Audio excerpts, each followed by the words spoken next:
What does it take to convert a stranger into a paying customer inside your sales funnel? A funnel is like a series of steps your viewers will take to slowly convert into high paying customers. So, in this video, I want to share the 3 rules that I've found after reviewing hundreds of funnels that every single 7-figure and 8-figure funnel follows whether they know it or not. So the first rule I call it the bridge. After entering a few funnels on Instagram, one of the common issues I find that sellers perhaps don't understand is why people buy at the core of it. They don't understand that people buy for 2 reasons.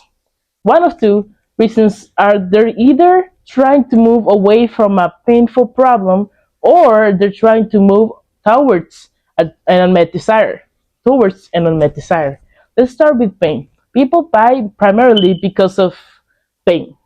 So if your funnel doesn't speak to the real pain they're experiencing, you actually have to know what they're experiencing. Then it's not going to resonate. It's not going to get them to take action. For example, if you speak primarily about the features of your product rather than the benefits, i.e., the pain that it solves, you're not going to get the sales that you want, right? So, whenever you're selling a bridge, aka your product, you want to cast the blame away from your customers and blaming it on other things, something else that they tried to buy or use to fix their problems. In marketing, you never want to put the blame on the consumer. You want to put it someplace else. So focus on selling the transformation they will experience with you and recognizing the problem they're facing to make them feel understood. You gotta sell the thing that the transformation allows their life to then turn out like. Get it? So it's not the transformation, it's more what their life looks like after they have achieved that said transformation. It's what you're selling.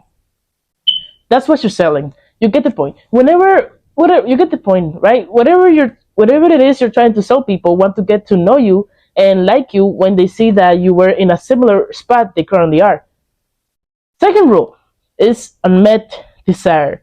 If you want to be a smart marketer, use unmet desire and the pain people experience by not having that unmet desire. So in your copy, you can position your product as the bridge from from their current situation to their desired situation.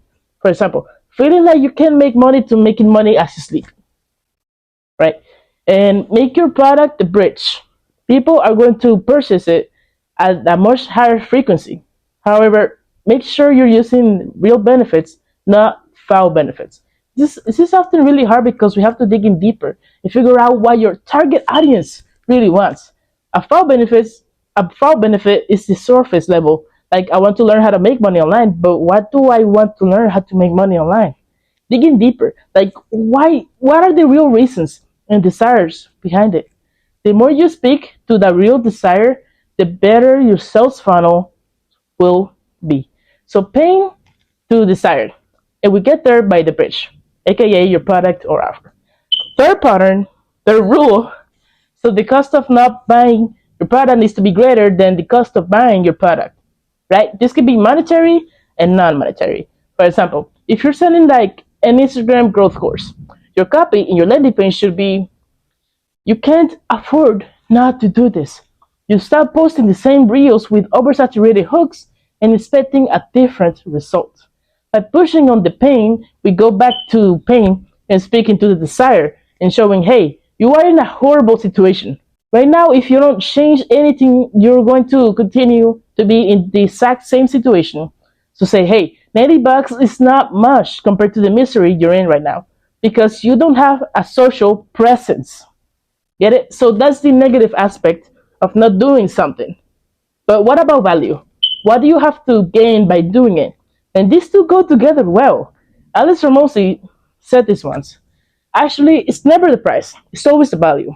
So the way he articulates this is if you set the price and people think, oh, that's too expensive. If you tell your customers or your prospects or whatever, if you post these reels, you will go viral and you will attract more inbound leads because the hook is so good, the visual is so good, I can guarantee it. The only catch is you have to give me the money within 24 hours. And your prospect or your customers or whoever you're selling to sees those reels and they believe you because they saw the reels and they like it. They see the amount of impact it will bring to their page, to their business, and if they believe you, they will find the 5 grand because the value is extraordinary, right? So people aren't converting because they don't value what you have enough, which means you either need to lower the price, lower the price, or find a way to increase the value. Let me give you an example. So let me show you how Creator Caro does this extremely well. Creator Caro, I'm not sure if I'm saying the name right, takes his Instagram course and he takes it from a commodity, just a course, and he makes it into an offer that has a lot of value in it. So he stacks it. So look at all of these different things you get. So he makes you think, wow, look at all of these different things I get for just $297. And the social proof just further increasing the value. He's stacking value so that the price you're paying is way less than it's worth. That's what you were trying to accomplish with value. Another thing we have to follow is probably the most important one, doubt. They need to doubt that they can do it on their own. Okay? If I just think, oh, I don't need the scores, I'm just going to continue posting 5 reels per day and get the same result. I'm just going to do that, right? Because there is no cost associated with that, right? There's no cost. So if there's no doubt, there is no sell. They need to have a painful problem and doubt that they can get the solution without you. So copy can lose something like 3 reasons not 3 reasons you're not where you want to be. Number 1, you think you're doing okay, but you're not. That's why you're here. You're sick of wasting time. You feel like you're a rat in the wheel, running and running, getting nowhere. That's not okay. You can't expect to keep doing what you were already doing and expect a different result, right? You think you've heard all of this before. You can't just look it up, how to go viral on YouTube or Instagram, or for free listening to all of these podcasts. Why are you still stressed? Why are you still stressed and not growing? You know what to do, you're just not doing it. So create doubt, right? Create doubt that if you don't buy, you're never going to make the change that you need to do. Make all of this tie in together. You can see half the pain, half the desire, build the cost, build the value, and then sprinkle it this doubt that they're not going to do it on their own. And if they start experiencing all of these things together, then of course you get to the sale. Okay? But there is one more, which is the most important, and that's trust. If you don't trust me, it doesn't matter if you have the pain or not.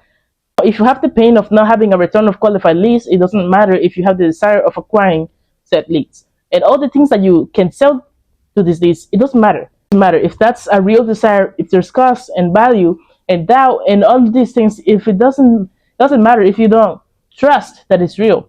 Trust is really the glue that holds all of these things together. This is something that every successful 7-figure funnel does. Right? Let's go back to Creator Caro. Let's see how he builds trust. 2,000 plus reviews, like that headline, 300 grand. This is how much I've made out of content creation, just what the headline says.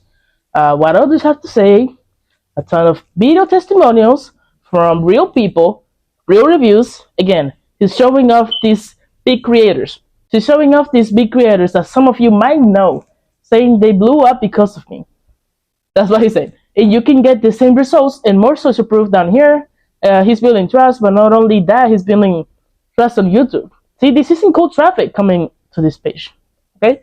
And all of this works because of organic warm traffic. Well, when you think about these rules, beliefs, there are explicit beliefs and implicit beliefs.